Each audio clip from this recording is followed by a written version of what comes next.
Hi, this is Ike from Groovy Entertainment. Today we're going to book on record to play for you. Today's book is The Whale Who Wanted to Sing at the Met for 1970. So let's get started.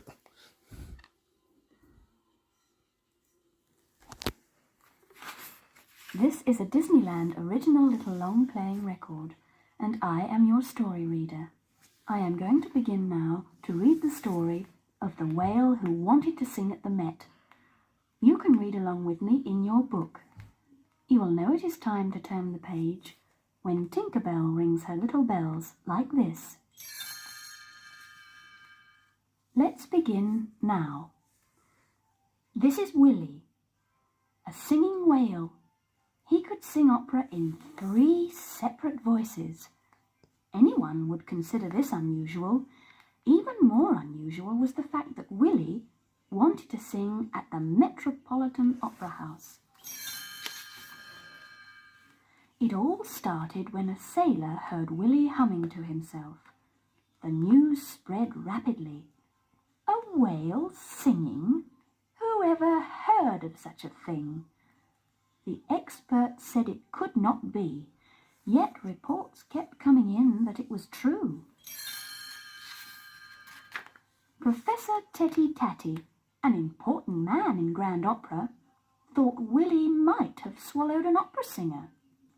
Hadn't he, Tetty-Tatty, found a great operatic tenor in a fish market? Such an artist must be rescued.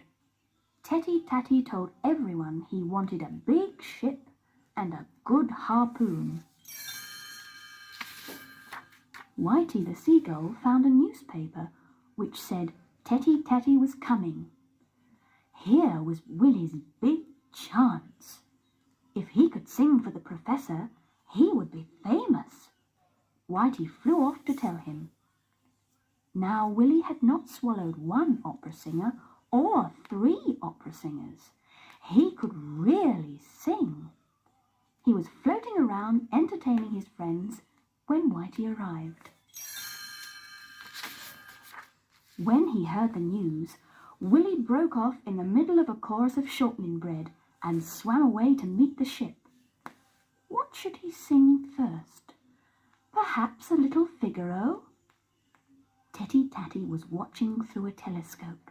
Suddenly, he spied Willie coming. The sailors were enjoying themselves. Tetty-Tatty tried to get them to aim the harpoon at the whale. Instead, they gathered at the rail, listening to him sing.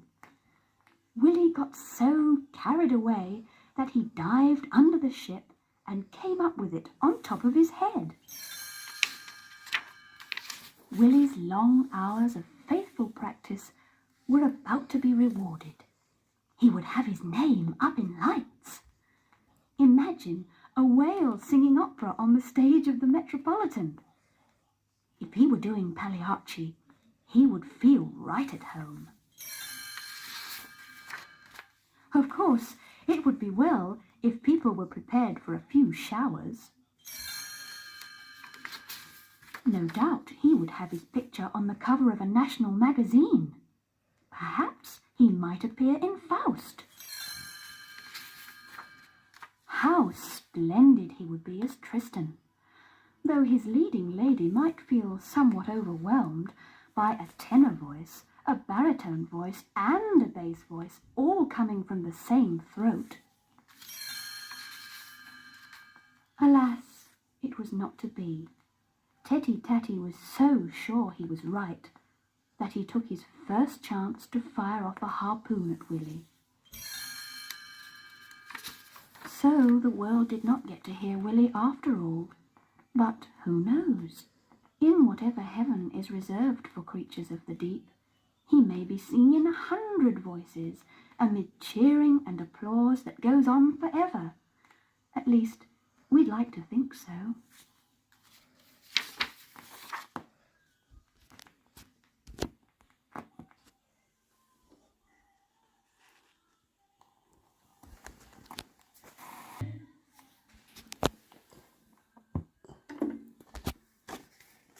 So that was The Whale Who Wanted to Sing at the Met for 1970. So if you like, subscribe, share, and comment. Have a groovy day. And our next book will be